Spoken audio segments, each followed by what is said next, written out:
So welcome. How y'all doing? Doing all right. Doing How well. about you? Very good to see everyone. You too. I know, most of it's legal, so I'm pretty sure most people won't like it. I would love that. Love it. All right, so we've passed the agenda for today. You guys all have copies.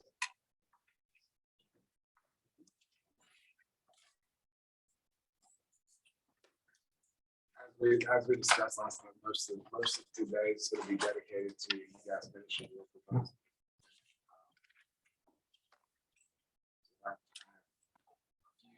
Few items, well, actually one item, right, to Article 13 consent. All right, sounds good. Very good. I'll just come start passing stuff out. Chris, you did that last time. Yeah, he's working out. I don't know why I like to do the passing. These are Yeah, extras team at the bottom. So what Kim's passing out is 4 things. It's Article 7 proposal, Article 8. There's 2 compensation documents at the back. These are extra copies.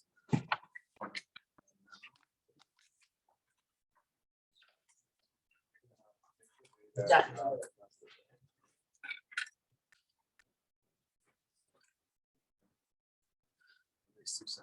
So just starting with the language. Is there another? No, we got to start at the front. Passing out is the thing. Yeah. So, all right. So let's start with the language first. Article 7. This should be the same as I passed last week, with the exception of lively language has gone in here. So lively is 7.02F. And then I made some very minor change in the Leon County Virtual Schools program. And anyway, with that piece, I put it on action items because I'm not sure it's a lot of necessarily bargaining. It's just that the virtual schools program has evolved since it started. And I don't think district is doing anything bad. We just want to put in here, I think the pay has changed and different things like that. So just put in what you're already doing more or less. And I think we just need to collaborate that in labor. For the lively language, so there's just a couple specific things mentioned in here. So the first point, it's agreed that the program instructor shall collaboratively develop a specific calendar for each program and course, including the beginning date, preschool year planning time, and end date. And this will be in consideration, of course, of your normal holiday calendar. Number 2 is that instructors by a simple majority will decide between 4 days of contact time and a planning day, or a normal 5-day work week with planning periods throughout the week. And it's my understanding they already do this. Yeah, correct. Yeah. And Jared, just jump in if you want to add something. Yeah, the majority of all this, I've already actually run by our administrator, Shelley. So she is apprised of this whole thing. And this is 90% of this is already day-to-day operations. The idea is by getting this in here, when we get a new administrator, when Shelley moves on to, whatever her next job is or next thing is, our administrators are coming from the K through 12 side. And when they come in, they don't necessarily understand how trade schools work. And so this would be there to kind of give them guide rails of of what they, how this site actually operates. Certain programs have certain, like the nursing program runs Monday through Friday before the normal school year starts and ends after the normal school year ends. So just having those things in there, having these in here will just be, better for our site, just, having some railings in here. I know I'm rambling at this point. So Sorry. I'll take back over. Going Yeah, back take on over. to 3. It's all new. Yes. Yeah, F is a new section. There was not a lively section before. So the red underline is all new. 3, LTC is recognized as a unique professional learning community, and as such, the instructors at LTC shall customize their SLO and DPPs to address student needs in each program's curriculum and not the general K through 12. Number 4, encouraging them to stay up to date on new tech and information. Their tenses are on there, encouraging them to do so benefits current and future students, and they will allow instructors to attend up to 2 trainings a year, and they'll be paid for by LTC and no incurred costs to the instructors. 5 is maybe the most material one because it does cost a little bit, which is that in order to stay at the forefront of new advances and trends in the VOTech fields, LTC will reimburse membership fees for up to 2 nationally recognized organizations per employee. And the membership will be of the instructor's choosing, but they must be relevant to that instructor's skill set. And we're limiting that to $300 per calendar year.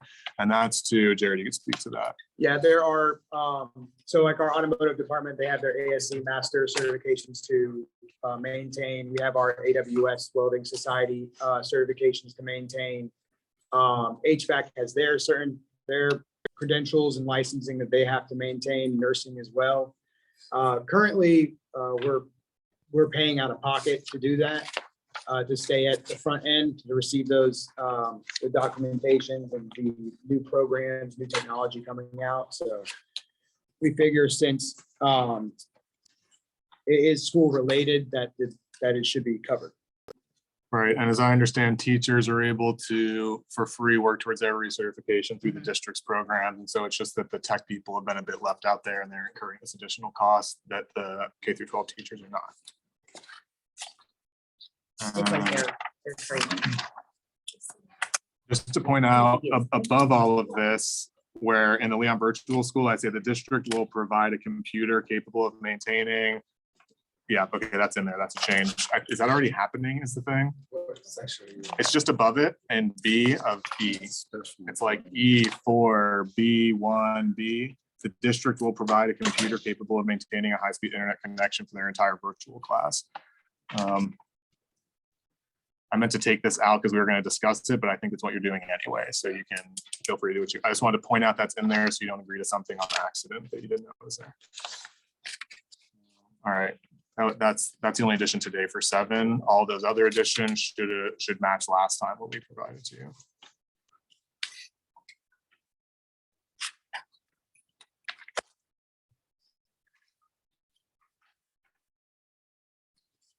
That's continuation of the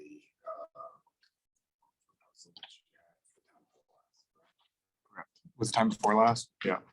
We presented Article 7 I think last time. Yes. Yeah, at last meeting. And then this should be the same thing, except F has been added in. And that one thing. I think maybe some of the confusion is the first time we had our discussion as to the rationale behind a lot of things. The second time we met was very quick turnaround. And I think there were 2 Article 7 pieces that were shared. Then we folded those 2 into Article 7, saying we're coming back with lively language, and now we have that language. So this encapsulates. That's our 7. All 7.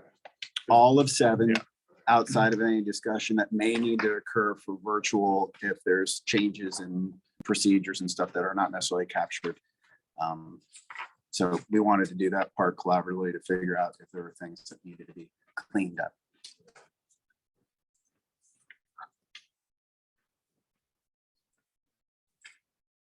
All right, so for 8, Do you mind if we wait just a second for Billy to come back? Sure. We're still trying to. When did work he on sneak out? copies oh, okay. I'm sorry. Of 7, so. Okay, so, yeah, I made, how much, so 3, 4, 5, 6, 7, okay.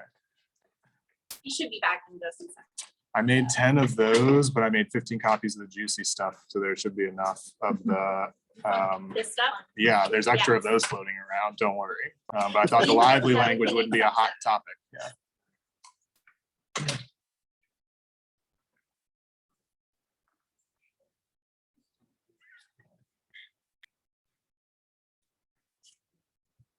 All right, so for 8, I'm not sure if it's even worth me reading through all of this, because if you just flip the page, it's almost entirely all new language. So I think maybe, I mean, is it beneficial? I think you guys are gonna have to read it all. But for 8.06, which this is just the entirely new stuff, 8.06, 8.07 is to try and put caseload limitations for ESE teachers and their service providers.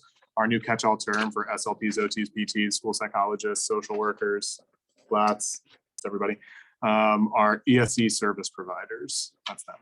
And so we put in there different caseload limitations and caps. Some of it, is it the OT table, Sarah? That's already, so that, for example, this weighting in the last table D is already done by Leon County Schools, not for cap size reasons, but for caseload reasons. It's just the district does this for funding, right? That's how they distribute their workload. That's my understanding for OTs and PTs, that they're already using a weighted system. And this is the information I was given on how they're currently doing it. And so we're just now using your own weights to say, well, this should be the cap based on those weights. That's the point of both of these tables. So do you want time to read it? Do you want me to go through all of it? I would say It's a lot. you guys could go through and hit the high points. Mhm. Of the issue, with a lot of the new, just give us an overview. Of what you're looking for. Obviously, we'll take it away. I think that I'd like to hear sort of a big picture view of what you're asking. Sure. The big picture is there's too many students in each class too often. So in the first page, looking at 8.01, you can see within A, class size is determined by the number of students physically in each period or class. The merit of this is sometimes there are instructors at the site that do not have classes, but potentially are counted into the overall caseload of the site, which lowers the average class size, but that's not what the actual class size is there. So that's how we want it to be determined. Then we're saying also we're trying to in B. So we're saying for all classes, the largest class size shall not be more than 1.2 times the size of the smallest course that's comparable. So there should not be 2 Algebra 1 courses with 30 and 20 students. That is too incommensurate for those 2 instructors. For classes tied to tested or progress monitoring, we're limiting those, the amount of students in those classes as well, depending on grade level. For chorus and band, we do understand there's exceptions for those types of things. And so we say that capacity needs to correlate to what they need for their full ensemble, but still we want them balanced between sections. So there's not overwhelming in one or the other. And then in a situation where a teacher has more than 3 preps, we provide a stipend here to provide that. They're having to prepare an entire additional course. F, when there's only 1 teaching unit able to teach a course, they give priority scheduling to those that can accommodate multiple levels being taught. And combining will not happen unless the teacher has approved of that. The stuff below that's been crossed out, I think is more contract cleanup. And flipping on to the back page now for 8. Try to summarize this. So when we talked about the matrices last time, depending on the services needed for SLPs, OTs, PTs, how they are assessed. And so if they're assessed at either a 251, 252, et cetera, through 255, and Naomi talked a little bit about this, they get some amount of money based on that, the district does. I think 255 is about 25,000, for example. So it's like a bit of an inflated FTE. And so we're saying is, yeah, based on that cost factor, a student with a 255, they're not 1 student.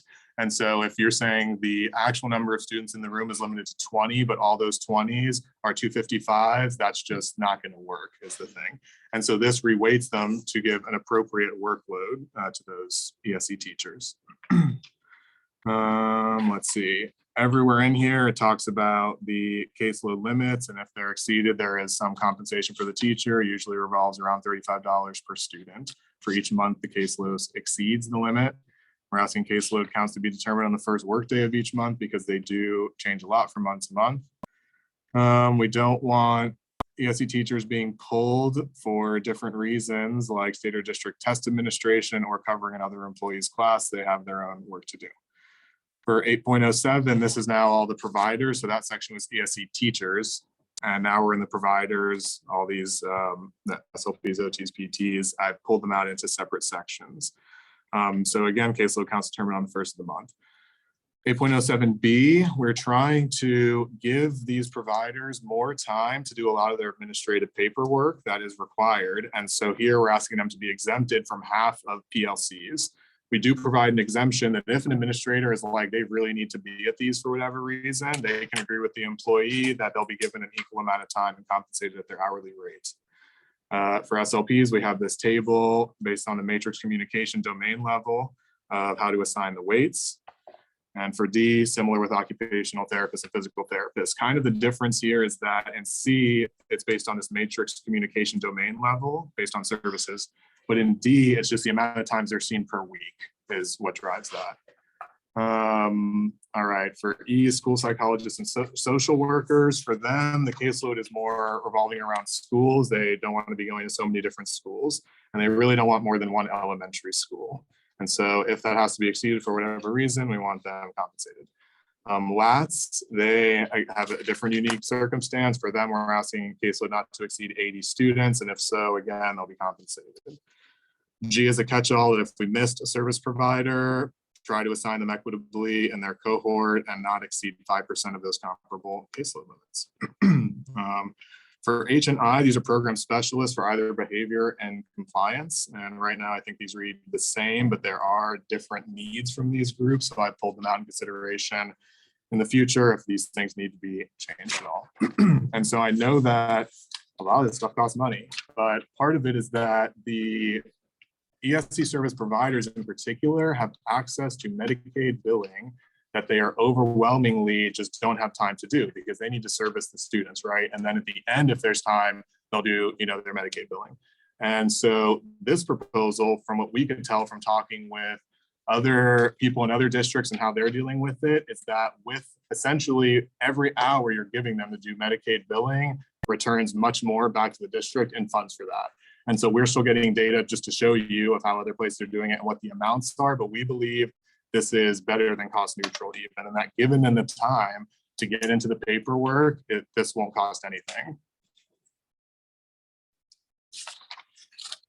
And it's my understanding that just SPOT and PT are the ones that can bill for Medicaid. So not Okay. all, it's not a Alright. catch-all of all ESC service providers, it's those specific 3 that can bill for Medicaid. For healthcare professionals. I have a language question. Yes. So at the end in H and I, program specialist for Yeah. behavior, it states that the caseload limit shall not exceed 2 schools. If more than 2 schools are assigned, a stipend of 35 days.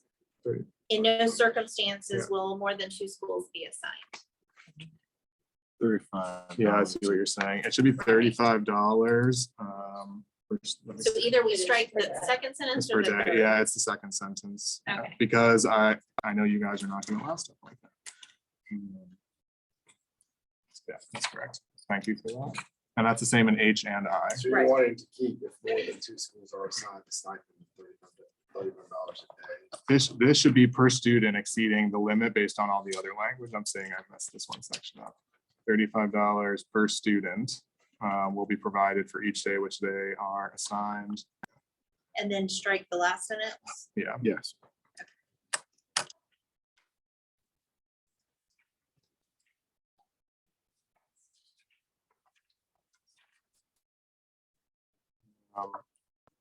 Yeah, so I am interested to hear feedback from what you all know about the Medicaid billing and if you think you're already maxed out on that or it is something that could be done more. Efficiently. Oh, efficiently. Six bargaining. Oh, was that to us? Was that question to us? No. or to No, the district? no. Okay. Well, I was to them, yeah. So I don't know if who's at the table, if you know about this particular stuff, it's a real niche. I thought Naomi might know about the stuff, but That's an empty seat. Naomi may know about it, but she's not here today, so. so, That's all done through. right, She's outside. okay, And, so- So we, yeah, Yeah, Karen Thomas. so what we'll do is we'll be able to provide some feedback. all right, great. So moving on to the money stuff, let's do the supplement table first, because that's more straightforward. We're asking implementation of the footnote. When funding becomes available, it's anticipated the supplement will be increased by 2/3 and 1/3 yearly increment. But you see at the top of the page, my proposal is implement entire supplement in the 22-23 school year. So that's that proposal is. All right. So now going on to the main salary proposal. So based on the document we removed duplicates of teachers and we came to a head count of 1,955. And so what we've done here is we've raised the minimum to 47.5. And we're showing here what that cost will be with the benefit factor. And then for everyone else, we're just giving them a 5% across the board raise. And so once you get to the 47.5, the 150% rule doesn't apply, right? It's a 75% rule that kicks in, and this does fall under that. So this, and the price tag of this is 6.7 million. So I know we only have the 6 or whatever it is. So part of this is, we are really close to that 47.5. And I think for this is not an astronomical cost. And in terms of how to pay for it, I think that I was hoping Naomi and Kim would be here, but I think it's not about finding money. I think Naomi said it well yesterday about budgets, right? And so we just think we've found areas in the budget that small amounts could be reassigned to make this up because it's $700,000. So it's not like a huge amount. And I have already found some places where, again, we believe the budget, and if you're budgeting $10 million to a place and I say pull 200 out and put it here, it's not unreasonable to ask to cover this stuff. In addition to this, it would be that no one, it's not written on here, should receive less than a $4,200 raise. 24. Sorry, 24. Dysgraphia. 2,400, and that's because the people making 47, we don't want them to only get the 500. Yeah, there's that. It's the same thing that happened last time where we had that compression that took up 10. And so when you're going into 11 and 12, as far as placement levels, and you're creating more in there, there's some people that are kind of like in a no man's zone. And so, yeah, just making sure that there's a no less clause for those folks. And so I know board members have said, how do I get to the 47.5, and followed it up with seemingly crazier things like what schools do I close down and what extracurriculars, whatever. We're showing a path to do it that doesn't cost very much, and we believe can be pulled from other budgets to accommodate this, and you'll just be at 47.5 at that point. And how would that be for right now if we were able to do something in July, next time we get together, in terms of recruiting teachers to Leon County schools, which seems to still be something that is of major concern.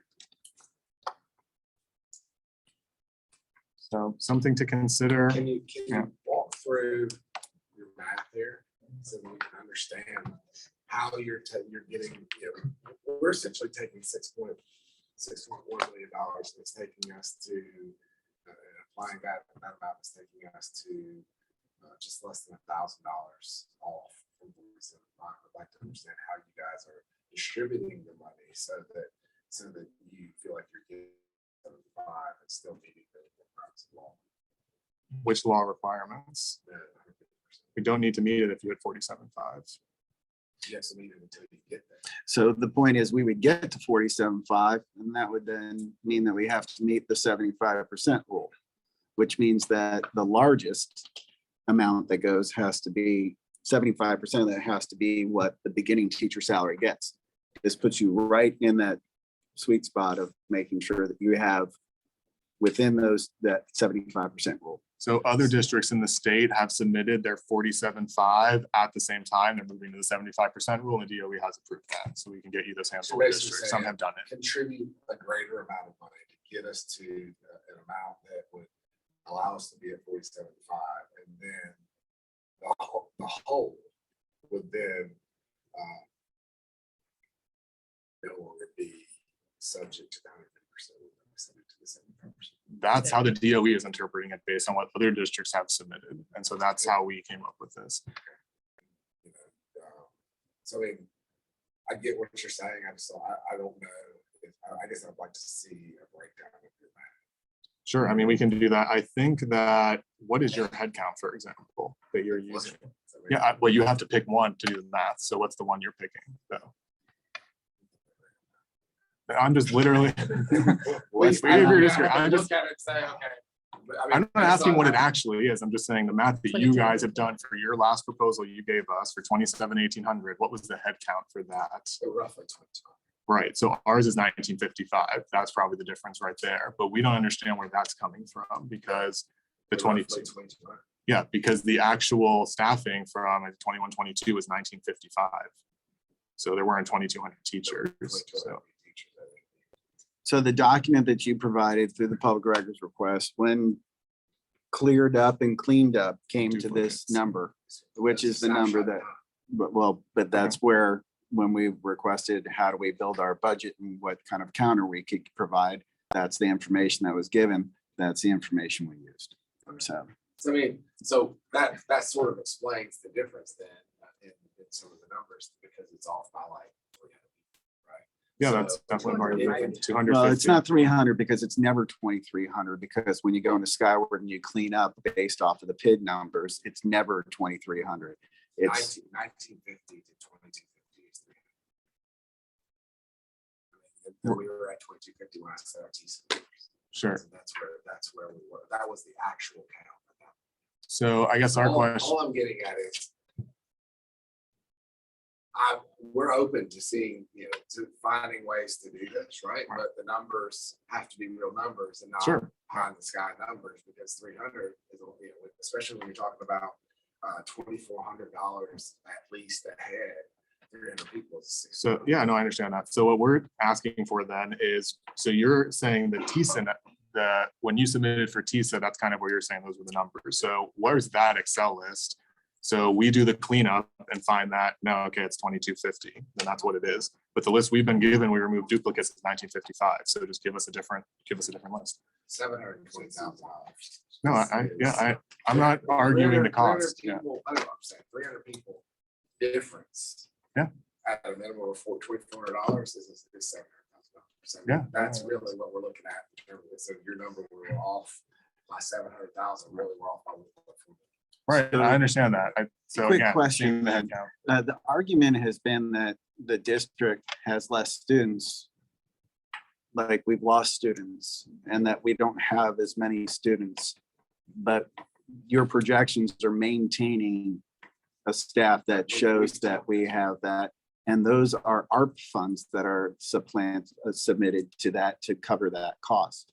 So we're only, I'm just trying to get an understanding of where the additional staffing is, where the funding is coming from, because from what we've heard, it was ARP that was providing those funds.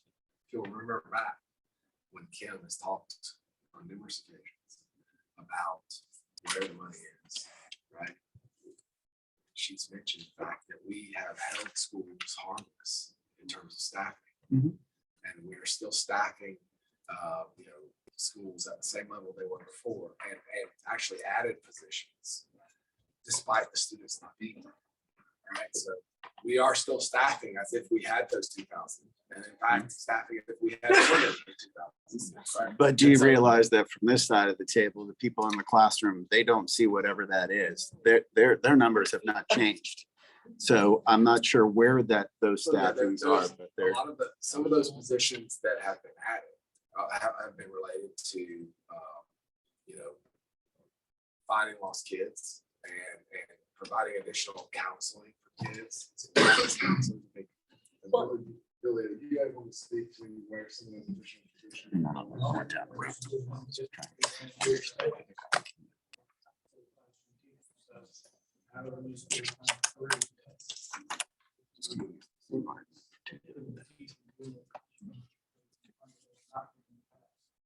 Say that again.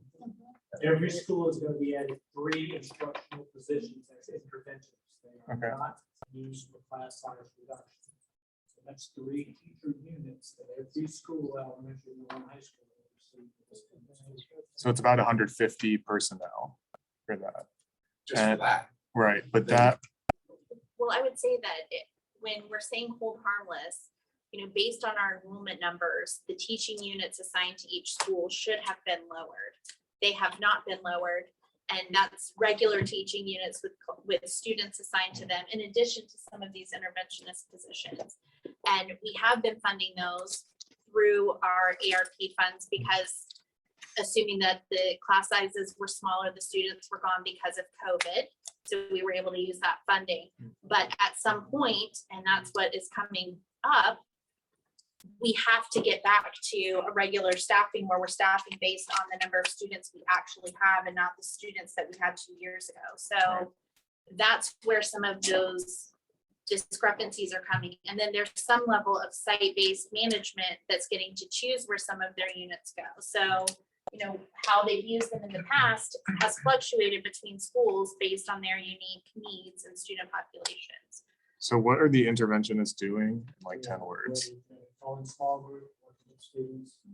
Oh, like a reading interventionist or something like that. Okay. Reading and math or credit recovery. And they're being paid out of ARP, you're saying, and not, so, but are those, and those are not included in the 2,250 head count then? Because you're saying, that are they included in our unit? Some of them have They're- already been hired. They haven't been hired yet, so based on the 2,250 rough numbers, what I can say, so some of them have been hired. The 2,250 did not, 2,250 was just our staffing levels at the end of last semester. Okay, what we had, after we had, before we started the non-reappointment process and people started to retire and do that, when we were sort of at our capacity, highest capacity in the spring semester of 2,250 was that. All right, Right. so, but that number does fluctuate throughout the Yeah, year. sure.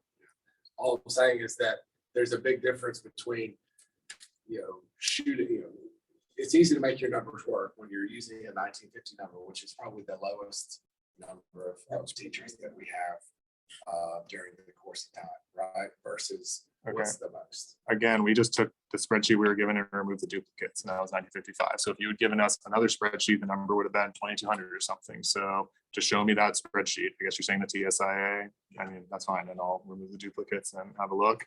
And we can look at this tomorrow if you want in more detail of how we came up with these numbers, because yeah, I hear you about the extra 700,000, but for 6.7 million to get to this, I don't see how that could be passed up to me. I mean, as we've talked before, we'd love to get to 47.5.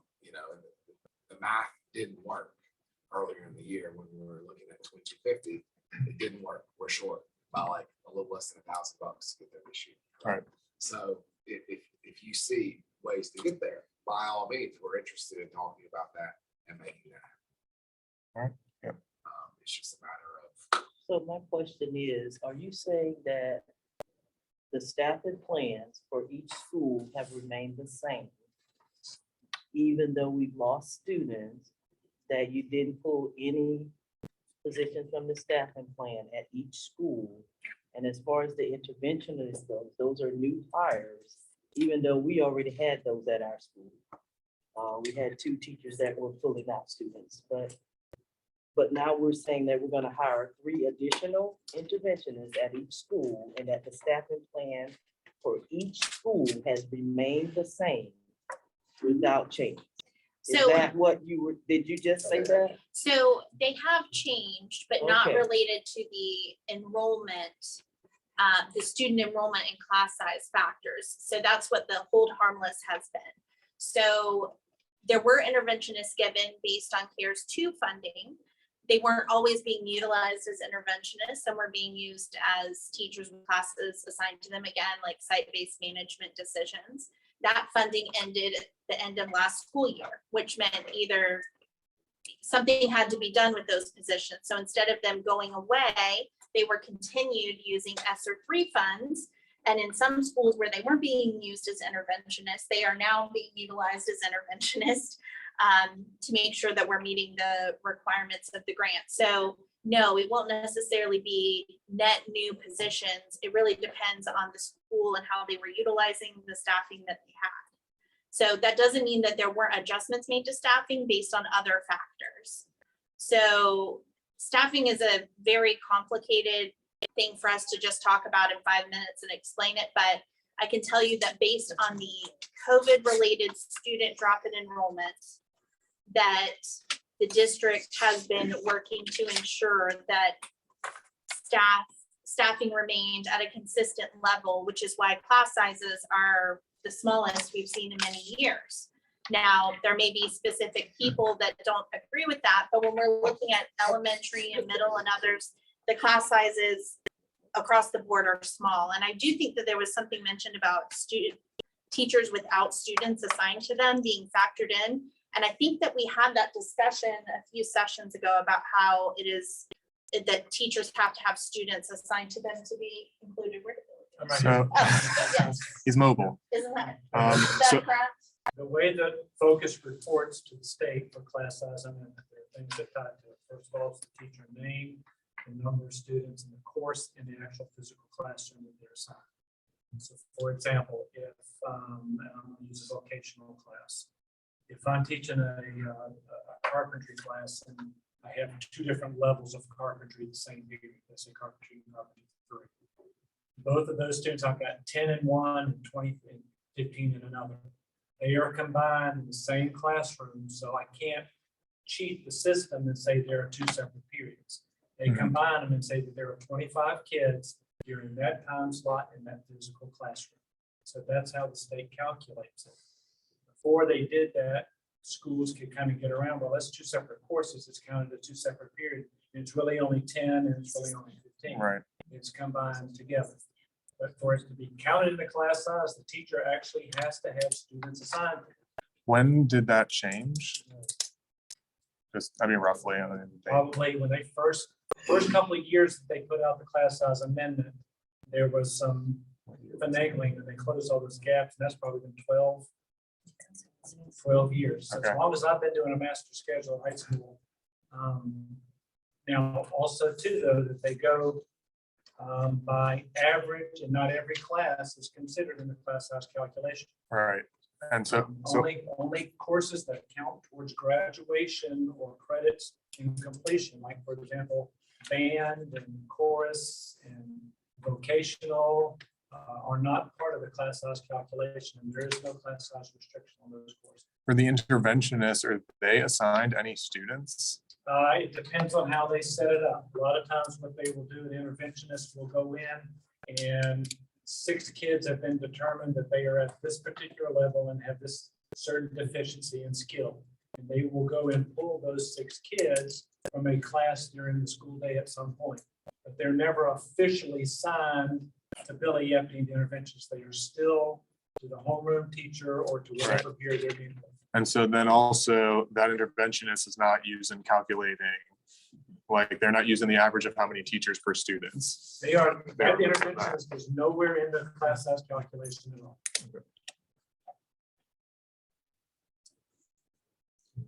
Because if we did that, then the time that they pull out, then that reduces the number of kids in the class they pull from. So I mean, it comes out in wash. Well, so what I was implying was that if you left the students in the class and calculated all those students, but then your teacher amount increased because you threw in the interventionist, that would make it seem like there were less students in the class. And that's not, you're saying you're not doing that, so, yeah. That teacher's not put in the denominator. Yeah, yeah, no, I understood that from your answer, yeah.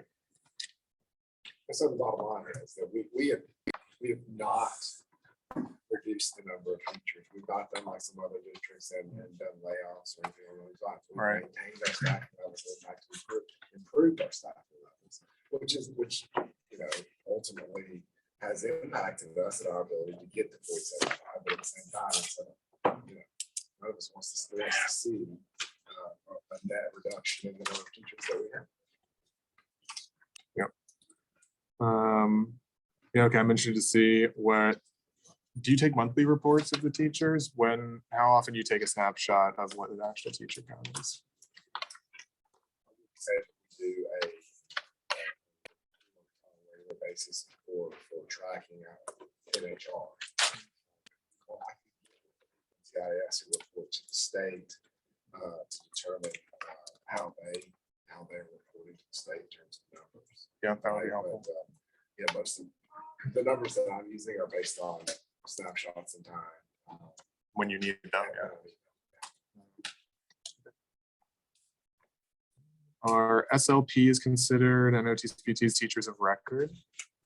That's a good question, because they're pulling students, with Billy.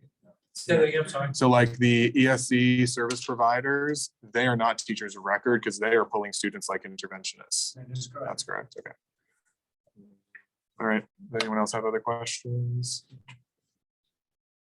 I think it would be good for us to sit down together and look at the spreadsheet that has the hard numbers and see if we can figure out at least where we stand in terms of how far apart we are. This is a factual number that must exist between us. It is And I either think here. 1955 or whatever, 2250 or something in between, right? Right, So, is it, when we asked for it, when we asked for that, I don't know or, when you asked for it. right, I mean, because I'm not involved in the public record process. If we got it from Julie and it was after everyone had submitted their resignations for the end of the year, well, then that number dips, you know what I mean? And so when we start hiring, obviously, it starts going up, but we won't be at sort of top capacity until later on in the school year, because there's a number of jobs that we continue to fill throughout the year. Right, but if you have a top capacity and you have a low level, okay, there's a fluctuation. So if you budget at this, there's gonna be a lapse salary that's built in there anyway. So it's not even the top number. It's what is the average? What is the total, what is the real cost as people come in and out? So just to say 2250 or whatever is not gonna necessarily get us to a dollar amount. It'll be the highest level that it could possibly be. So it's gonna Well, cost I less. would argue that with that, I agree with what you're saying, that, but the number, when you talk about the highest capacity, is not 2250. That number is much higher than that. 2250 is the actual highest actual number of people that we've had working for us. And it was actually what during the time frame that we were looking at working these numbers out, which was early spring time frame for that 3 months, it literally stayed in that 2200 range. I would love to show you the Skyward reports that are provided us because it's never that high of a number. So somewhere along the lines, the information is not the same. And I would really like to make sure that it is cleaned up so that we do have the information that you're talking about, if that's the case. I have a question. Sure. So in the top with the folks that are coming up to 47.5. Yep. Where in the math do we calculate those, making sure they receive at least 2,400? That is not included in this actually, but So that would yeah, I be- had done on a separate, it's not astronomical amount, because they're already close, some of them anyway. I'll calculate that for tomorrow and I'll get that to you guys. I have that on a Okay. spreadsheet on my computer. I guess my question is, why is it so difficult to get a number as far as the head count? Yes, we know people are hired, people resign, people, leave the profession, what have you. But with as much technology that we have, I am so puzzled I think as you're to drastically why overestimating the technology. why we. No, I well, think she's assessing it correctly. I think the don't technology. think fine. I'm underestimating. I problem think is my agreeing issue, on the my number. question is, why is it so difficult for us to come up with a number? And how long do we wait to get that, whatever number we're looking for? Is my question, because technology is out there. Now, the question is, what technology are we using? I can in tell order you to the get- number, on any given day. The problem is it changes Right. every And we day. realize that. It changes today, probably 15 different times as we enter actions and as we So- hire people and Right. terminate people. To me, the technology is causing this. I say it's a problem because in the absence of technology, they would be producing paper reports once a month, maybe once a quarter, and saying, this is what it is, this is what it is. And we would get 4 data points a year. Instead, we're getting at least 365, if not inter-daily reports. If you pull it at 9 o'clock. you get a different Exactly. number. And so they're getting 700 to 800 reports a year because of the technology. That's dragging it all over the place compared to if it was paper, they'd have 4 or something like that. And so to me, it's not a matter of, it's not confusing what the numbers are at any moment in time. It's confusing for us to decide what we agree a reasonable number is for how to Right. cost it. That's what I would say. Yeah. We just have to decide on a joint data point. Yes, I think we're going to do that shortly. So. Okay.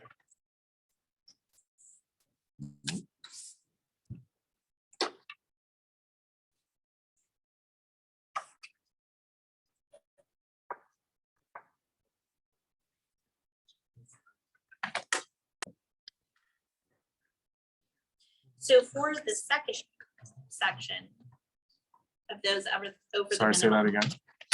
Second section, yeah. The cost is based on the average salary, Yes. the 5% increase for the average salary, right? Instead of the actuals. Yeah, but that should linear combination. I think that would be correct because it's derived from all the salaries.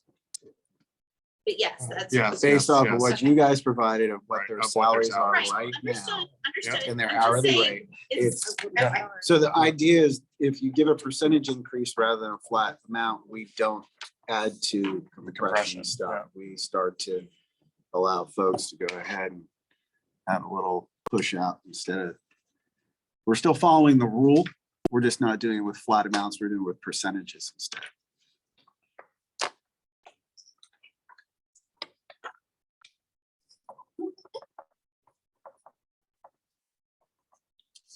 So I think that to the extent that that you guys brought us forward, I think that definitely we can dig to agree on these endpoints and to try and get to a point that at least tell us where we stand. You know what I mean? And I think once we can agree on where we stand, we can agree, or at least look at ways to possibly to will. 47.5. That's your goal. That's our goal. That's what we want to Get it done. It's just a matter of, Stateful. yeah, it's the state goal. Literally I everyone mean, wants this. Literally, but it's just, it's a matter of what is it cost? And I'm with you. I know that this is, I'm encouraged by the fact that this is a much more realistic approach to the discussion, Yeah. right? Than we were at the start. And so it seems we're getting closer. Yes, I agree. But, we still stand and say, okay, when we started this, we had $6.1 million, right? And Stop saying. that. that's what I'm saying. You started with 200. All right. Hold on. You We can started agree. with $250 million. All right. And you've whittled it down to 6.1. I'm trying to get to 6.7 on a percent basis. That's nothing. That's my position on the whole thing. All Well, right. and Anyway. another thing there's a lot of variables that go into this. And I think that those are the variables that we need to look at. The TISA money is a category. Yeah, no. I mean, we have to follow the rules as the way that it's spent. Now, the good thing is that it's split 50-50 now, but the only thing is the employees that are in that calculation are not split 50-50. Right, yeah. There's significantly more on one side or the other. Which side? Because our numbers, are very different. Yeah. So I could tell you mine.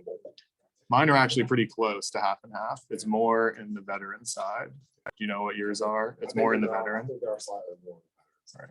But it's in terms of the way that the scale is split. Yeah. In terms of the salary scale goes from 0 to 10. It's at one. Yeah. It's at one. There are more on the south side of that scale. Oh, so there's more making the minimum than, right. So that is beneficial to veteran teachers. Yeah. Except for grandfather teachers. If we give them- if we give them Right. Yeah. the- Then that's, yeah. 100% of that. So Unless you get to the it becomes- 47.5. Yeah, unless you get 47.5, which that Okay. becomes the issue. Yeah. I think that as the superintendent has said on numerous occasions, he really wants to can start dividing money. Not have to skew it so much towards the.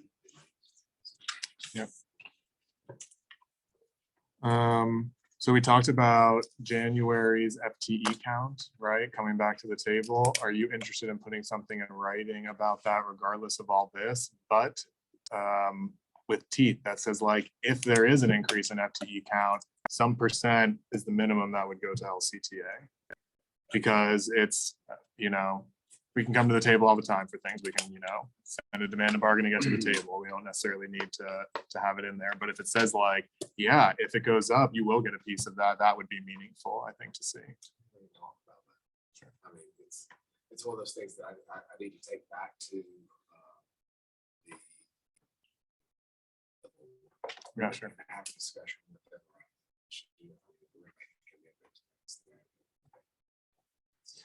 It sounds like that the intent is to provide additional money out of there anyway, so I don't think it's. I mean, I think that's what, when we say, this is what we know, but this is what we project to have.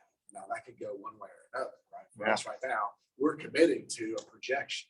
So we're already stepping out on a limb and saying, okay, we're gonna give you this regardless Yeah. of the level of funding that actually shows up, right? So Right. we're gonna give you $6.1 million, even though it's 5 may only be But we know available. that you're all budgeting for when that happens anyways, so that you're not having a shortfall from what I could tell, which is a compliment, I think. I don't know, but you're budgeting in a way that that's not affecting you, I think, when that happens. And I think by coming back in January, it's an opportunity to meet one of our mutual goals of dealing with leapfrogging. If we specifically state what it is that we would target in that language, so that we were trying to check the boxes off between 47.5, leapfrogging, compression, all the things that are going to be on the list. I think coming back in January is just an opportunity for us to say in good faith that if there is more money that is available, that we will come back to the table and discuss that with you, and potentially you guys can have another shot at that money, right? So that we're not saying, you know, if you agree now, you feel like you're missing out on something that may happen down the road, because we feel like, you know, we want to be able to pay the teachers now. Yeah. We want to go in the pockets, and we don't want to have to wait till, you know, what do we sell in May? So we don't have to wait till May again to get that money in the pockets. I do think there would probably be very little appetite for including a certain percentage, just because we're already saying we're betting on hopefully things being better. And so it'd be very difficult for us to assign a particular value, on top of the fact that there's other labor unions that we've had similar discussions with about resources becoming available. So it'd be very difficult for us with each one to say, you get a certain percentage and you get a certain percentage. Not the certain percent, it's by assigning a minimum. It is a real clear signal you're coming back to the table with money. And if you know you're gonna realize give that. more than a small percent, But I mean, we it don't doesn't hurt. know. We But what you're, estimate, we hope, but once you agree to something in writing, it Yeah. becomes very difficult for us to have any ability to discuss those funds. I think we're Right. saying that we're very open to discussing them with you and showing what we have and what we got and what happened, with the hope that it's a far better situation. But, Yeah, I would also add, we don't know. right, Because otherwise, right, if it's we- if contingent we on an really had a increase in strong feeling- FTE. Yeah. It's contingent on getting the increase in Right. FTE. So Because I'm if saying, we put that really in there. felt like we could bank on it, we would give it to them. No, but that's what I'm Yeah, saying, but is this the is thing would just saying say, if there's an increase in FTE, whatever that is, some minimum percent would go to LCTA. So if it's 0, well, 10% is 0 or whatever. So that way it's not like suddenly you're holding the bag, because there's no bag for anyone to hold. So And that, part of the that, reason is because the last time that, and it wasn't this table, but we had negotiated to do just that. And there was an opportunity, and then there was no appetite by LCS at the time to go back and deal with leapfrogging and compression when we were told that we would. So rather than just have a verbal, anything that basically, and it's contingent on whether or not there's money. Yeah. It's not like we're saying we're coming back and getting money that's not there. I remember those conversations. Yeah. I was in this room. I wasn't sitting in this chair, but the reality of that situation was that was, you know,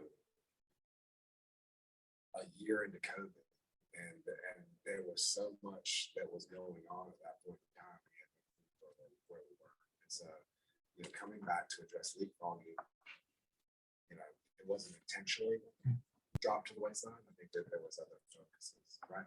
But I think that going back to leapfrogging is an issue.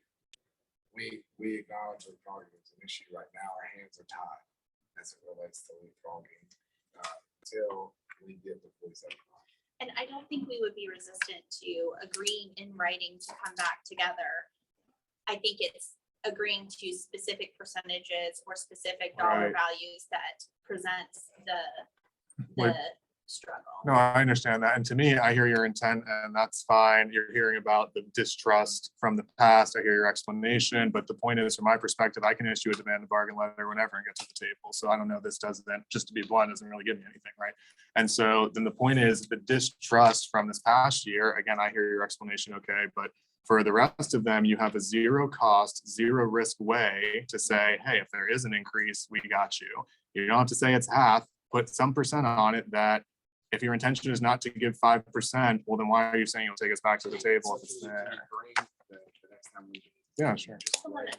I would just say that our offer was what it was, and this is not intended to take away from that pot of money. So essentially, it's just us saying, we're continuing to bargain with exactly what we told you we were gonna bargain with.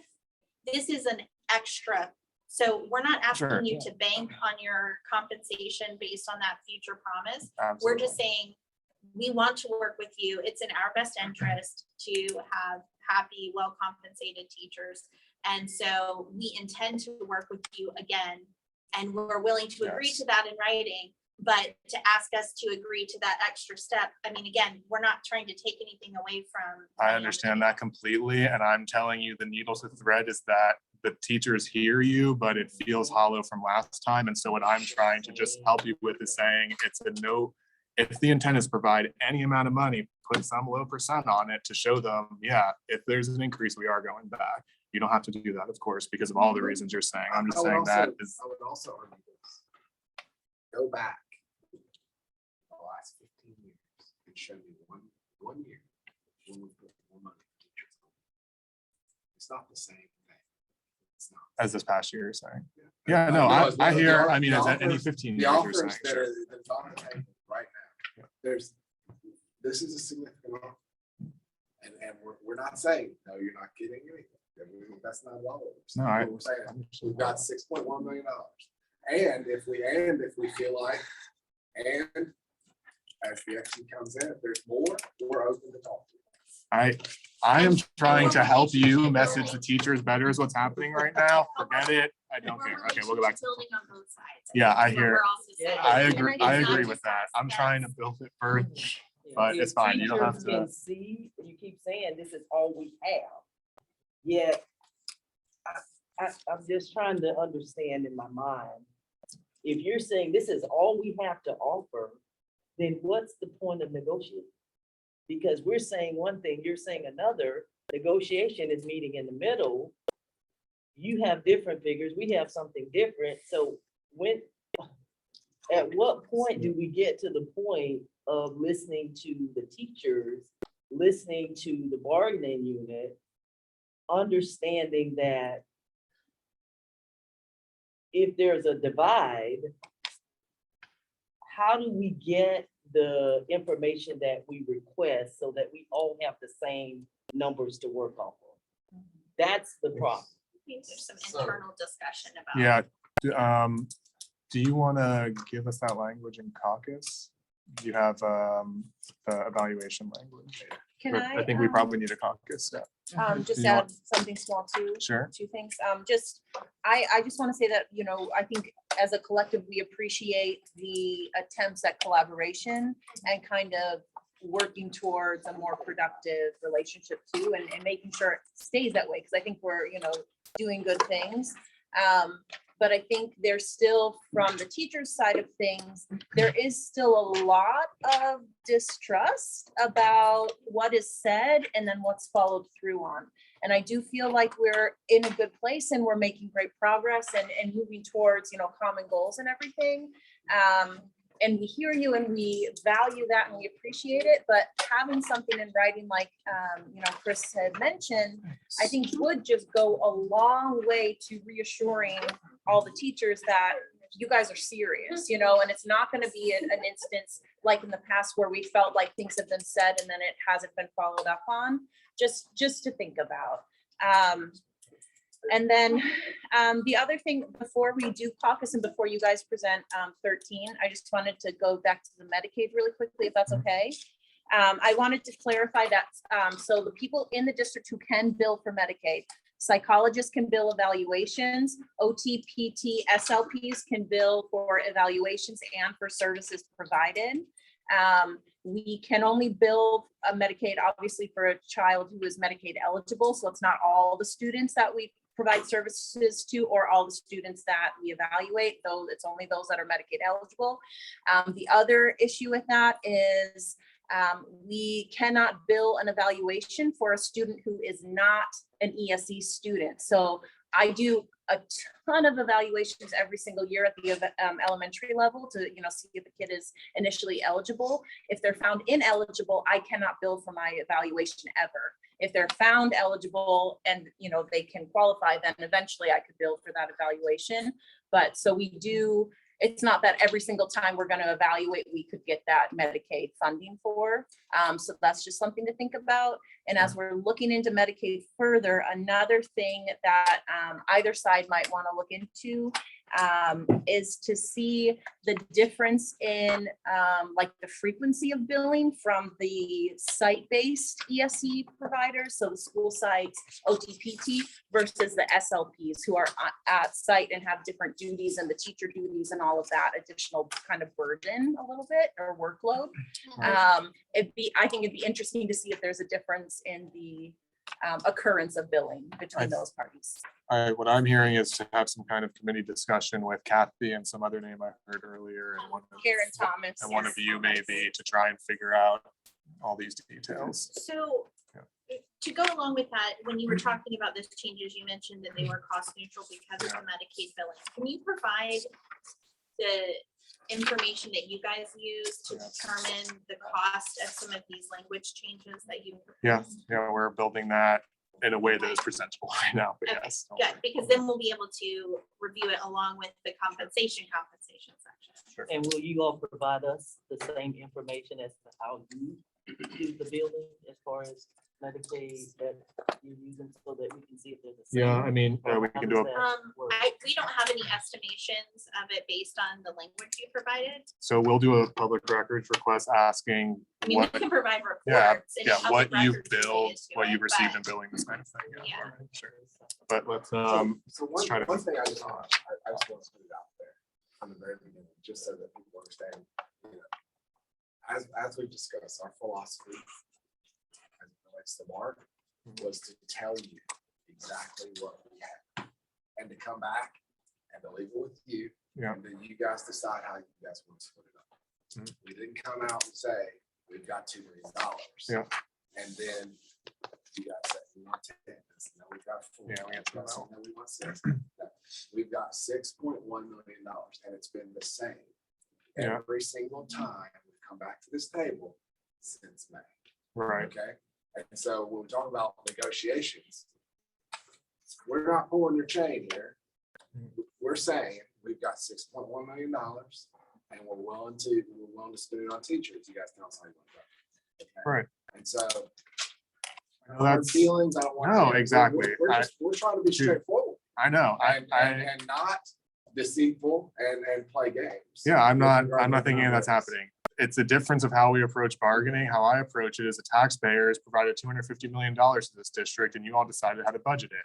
And we and the other unions have a right and obligation to say, we think the money could be spent differently. And that's what collective bargaining is. And you can sit here and say, no, it's 6.1, and we could sit here and say, no, it should be 8 for what we want to accomplish here. It's not just your decision is the point. To me, that's where the bargaining comes. It's the money, it's the language. Okay. But we've also had the same exact story as it relates to the conditions that we face. The fact that we're down 2,000 students, the fact that we've maintained and in fact increased staffing levels when otherwise we probably should have decreased them in order to sort of keep the same levels of function, right? And so I just want to point back to that and say, we are very much bargaining in good faith here and talking and have maintained a similar message as to where we stand. Yep. We're willing to hear your side of the story, obviously. Like I said before, I'm optimistic because we're a lot closer than we've been before, right? Right. But we still, if we're to get there, we got to find a way to get there. And we appreciate the willingness to look at everything. That I think the one thing that as a district, there may be choices to increase 3 interventionists at each site, but you never talk to the staff about what they needed at their school and whether or not that would have a positive impact. It's not a decision that the instructional staff is making. That's part of the reason why we're bargaining. Maybe they wanted 3 more teachers to reduce class size. I say that the But- money we used, it could not be used. to reduce class. Okay, Correct. but the thing is, again, when it came to ESSER and ARP, when we did our town hall about a year ago in October, the idea was to collaboratively come up with a plan to go ahead and implement. And the district wrote a plan and submitted it in the absence of that. So that's part of the issue that I think people would feel. The intent may be that you're helping, but sometimes helping hurts because you don't know what the impact is on other sides, or it's not the help that they necessarily were looking for based off of what was the possibility of time. I And would I- also like to so- say we had a 2-week turnaround time from DOE to submit our plan. And it can be amended. That's the issue. There's still ways to go ahead and modify. So all I'm saying is, I'm as just we saying all it's do more- our own reflecting, there's some things that I think in terms of listening to the staff, there's more that can be done. We'll get a break. We'll talk about that. Sounds good. Thank you. Do we have the room? We have a few more people. Back live, don't say weird things. All right, we're back. All right, so just with regard to 13, we passed out a summary of the new Florida law as it relates to collective bargaining. And it says, the pertinent part is the procedures established by the school. The procedures established by the district school superintendent set standards of service to be offered to within the meaning of 447.209 and are not subject to collective bargaining. That is referring to the evaluation process. And so the evaluation process moving forward will become the purview of the superintendent. And our plan right now is to propose, not propose, but to provide language that will replace the language that is in 13 that simply outlines the procedures associated with evaluations, all right? And at that, I thought at that point, Thomas, that once we've provided that language, you guys can come back and we can talk about any potential impact bargaining that needs to occur as a result of it. But ultimately, the evaluation piece will no longer be subject to bargaining. Okay. We're sort of working through that process right now. It's not our intent to totally gut the process as it is, right? It is not our intent to destroy what's working, but ultimately, we do plan to comply with the law as it relates to this becoming the purview of the superintendent. Jane, do you have anything else to add on that? As it relates to the language and stuff? But so when we get back on the 13th, Yeah. we'll have language so that you guys can see what the procedures will be. All right. Are you all closed all of next week, by the way? Yeah. Someone started that rumor. I don't you guys normally, yes, they normally do take a week off. Maybe they all Well, take a lot of week people off, take vacation, but it's yeah, open for But no, business. we have the 4th of July. Schools Do you are work closed. Friday though? No, So you, okay, during the 3 days. summer, yeah. So you it's get Tuesday, overlap in Wednesday, that. So last time, Scott, you want to talk a little bit about the system and the referral piece that you just spoke about? And last time there was questions around the focus system and who could write referrals and all those kinds of things. We've done a little bit of research on that. Scott can report out. Okay. With Focus, I did talk to Missy, and anyone that has access to Focus can write a report at the school site. They have to go to the class roll because an SLP does not have a class roll. You have to go to the discipline tab. And then under there, you can find the student. Any student in the school can write a report. So anybody can that has access in Focus can write a report. your school. I'm not sure right now in the summer where we're at with the Passover from last year, this year, with the summer program, if that would work. But when we go live in another 2 weeks of July, when they roll everything over, roll over all the people there, then you will be able to do that. So anyone with focus access. You can check.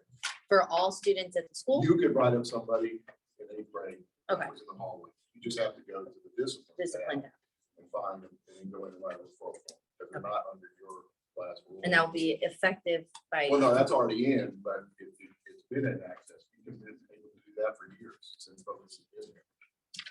People just haven't ever done. it. It's been trained, talked about.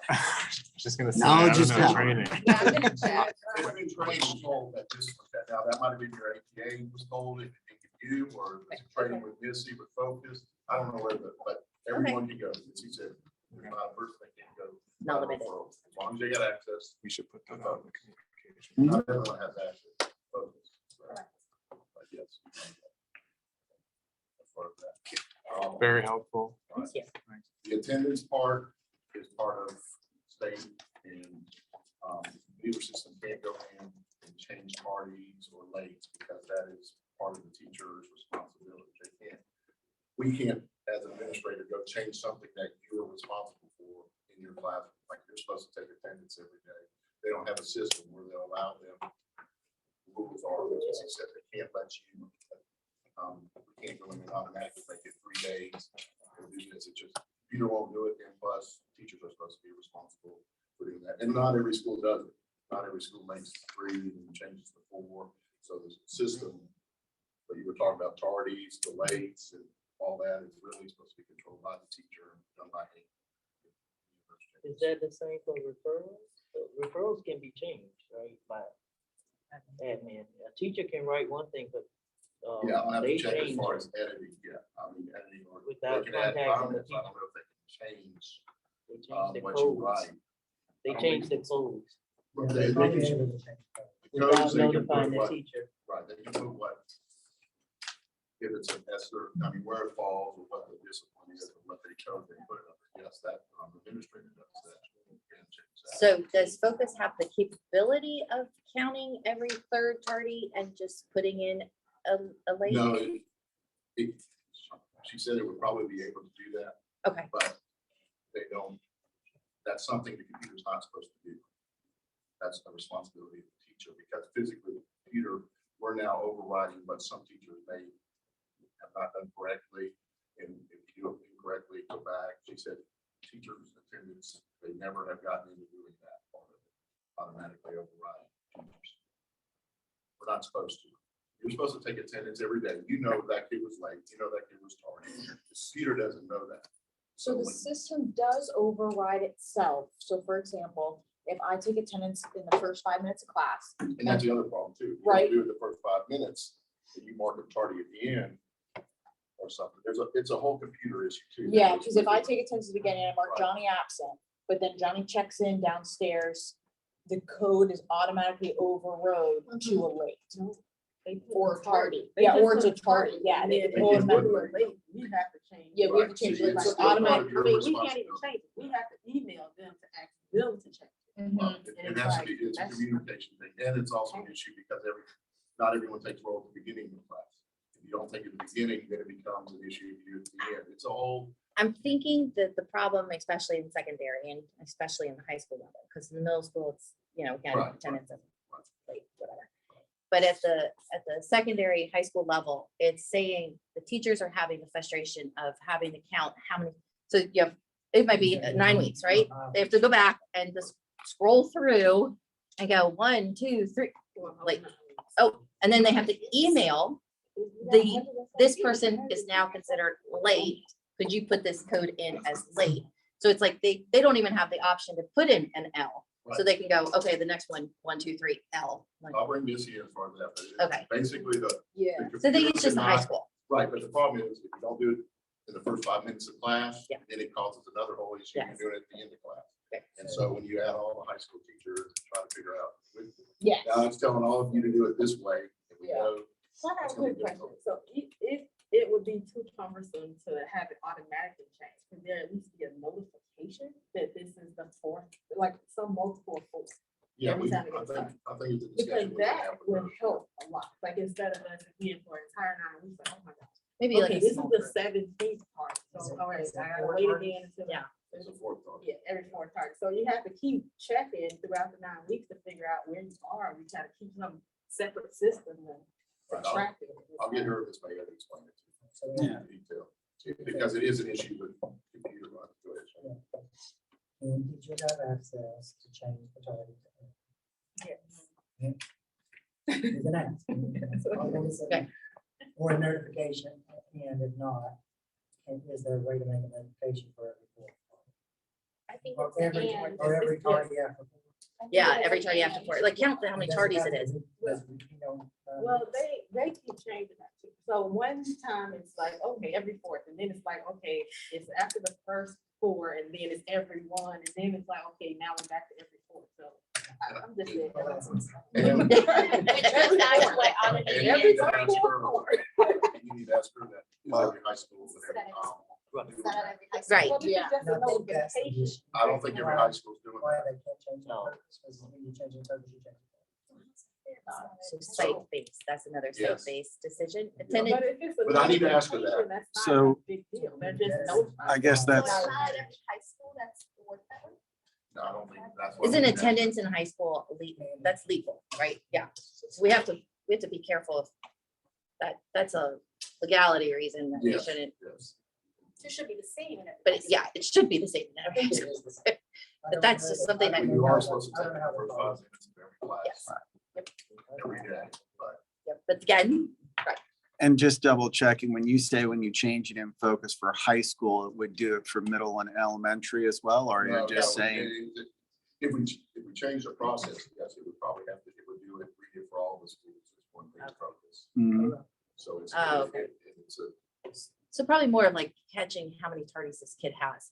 And it'd also be helpful with social work, right? And With is it- social work, if the kids Right. tardy every single day during second period, it'd be nice to go, hey, wait a minute, what's wrong with I this got a kid? clarifying I know question. it shows in middle school, when I look at students for issues. In school, all the middle schools, I can pull it up.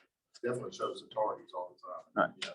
Yeah. 19 and 5th period. but- So, but the thing that you said was the teacher of record has to be the one that does it, but, I'll double check, yeah, because of mandatory reporting or something. I think there was something. she said. right, but in elementary school, when someone's tardy or something, the registrar does it up front. They're not the one doing it, so it doesn't have to be the teacher of record. Well, it's, attendance has already been taken. Right. By the teacher that period. So when they come in tardy, yes, they, The kiosk. But I'm saying if a registrar can show a student is tardy, a registrar can make an L. that will have to find. Technically, yes, because it's the same as doing the attendance in a different way. Right. Elementary, really middle, very much. Not at all, not at all. I'm just- Not, they tell, yeah, the middle school For do not clarity. use that. Right, we don't use L because it becomes another whole Yeah. issue. Okay.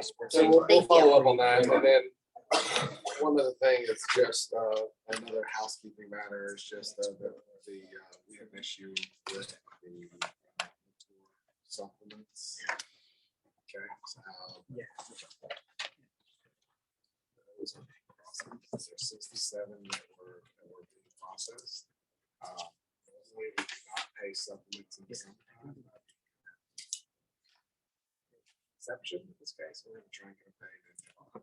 That was excellent news. Thank you. That's great. I think that's And So, Caitlin is one of those 67. yes. Excellent. I told Caitlin that we had this resolved. So, Well, I think part of it was there was something that at one point that was communicated August and that there was gonna be some work, and I don't know if everyone got the same information, so thank you for the clarity on that part. and so, like I said before, with regard to the 13, we will circle back with you guys. Provide that language and down the road. There are, I guess, a couple of things that we need to focus in on. There, we need to determine work groups, to discuss with TIS to address the issues that you guys brought forward for Skyward. You know, we could use a couple names, participants from LCTA. You want to go ahead and pick them, Martina? I know would be great with that one as a high school and seeing, looking, do you want to go ahead and, do you want us to email? I'm not putting you on the spot. You guys decide what you want to do. Sure. And we'll get some. People involved and, you know, try to resolve that issue.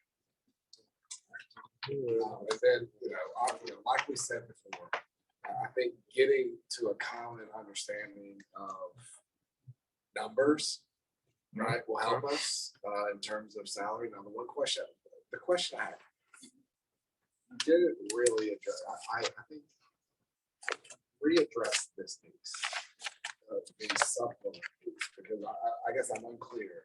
When we talked about this, we said we actually support you guys funding this, right? Right. It's gotta come out of $6 million. And here's, We don't have extra funding set aside for it. Oh, that's the reason Right. why it hasn't been funded already, right? So can you speak to whether or not this is included, this supplement is included in the numbers that you presented? no, this has a separate cost, which I've said I'm going to approach funding that through what we believe are different budgetary things we can move around, because the amount of money and the overall budgets, we think pulling a little bit from here and there is not unreasonable based on past trends of budgeting expenditures, things like that. And I think that's a really good point as well. At some point, we would like to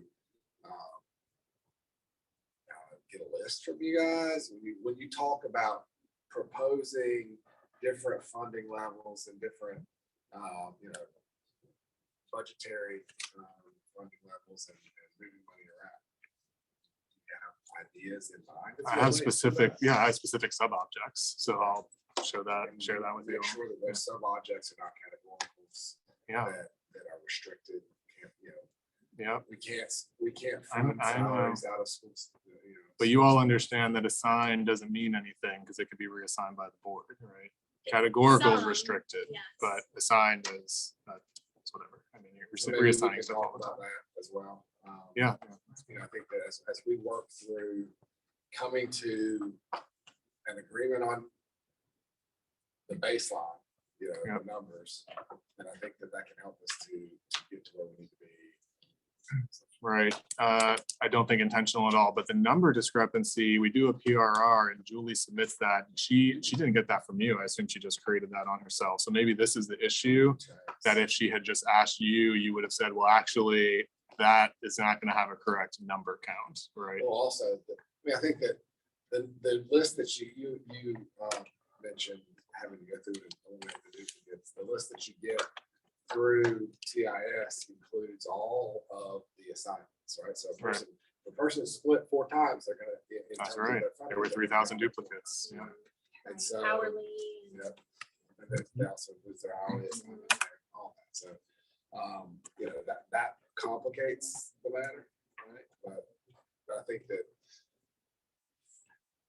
you know, a little discussion can help us get on the same page. Sure.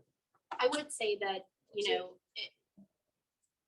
it would be difficult for Julie to know if you're asking for the most current Right. report. What he pulled isn't the most current report, so she wouldn't go to him and say, Right. It's not to go, it's that if it's about, I don't know, bargaining and HR related things, or if it's about bargaining, maybe she should say, all right, Brett, I'm sending this. Is this fine? I don't know your well, I workflow, think whatever. maybe what we can just talk through is agree on a data set, and then we can both work off those reports. Sure, yeah. And then So- we won't have And issues.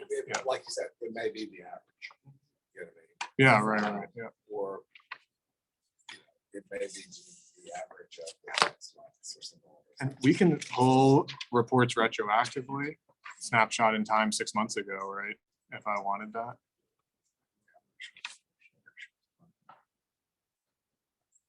Harvard I can't- reporting is. I can't guarantee anything. with I Not the want to most break the flexible. school system by pulling this one I've report. never had to pull, I never read a report from, you know, a certain date back in time. Right. But if it has capability.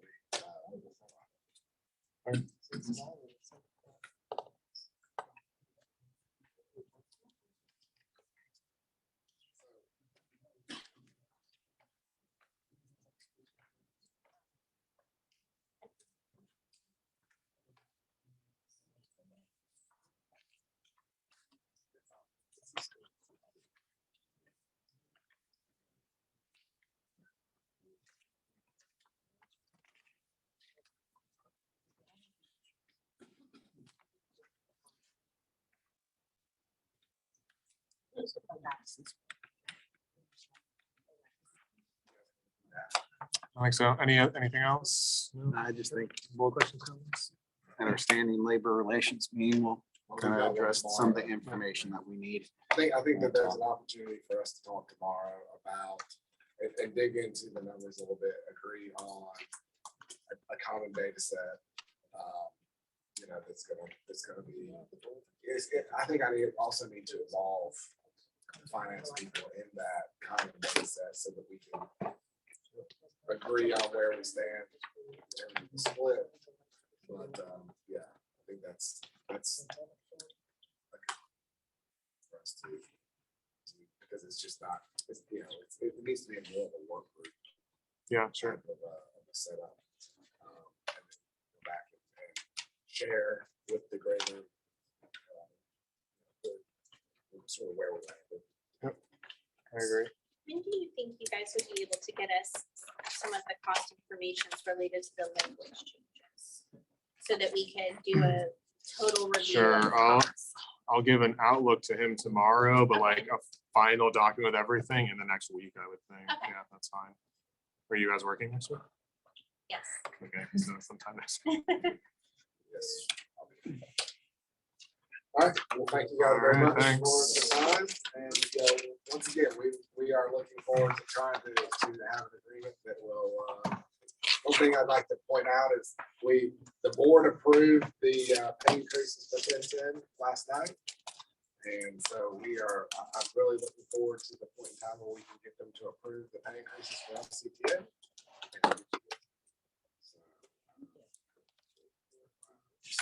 More than 6.1. As long as it's 6.1. Have a happy July. You too.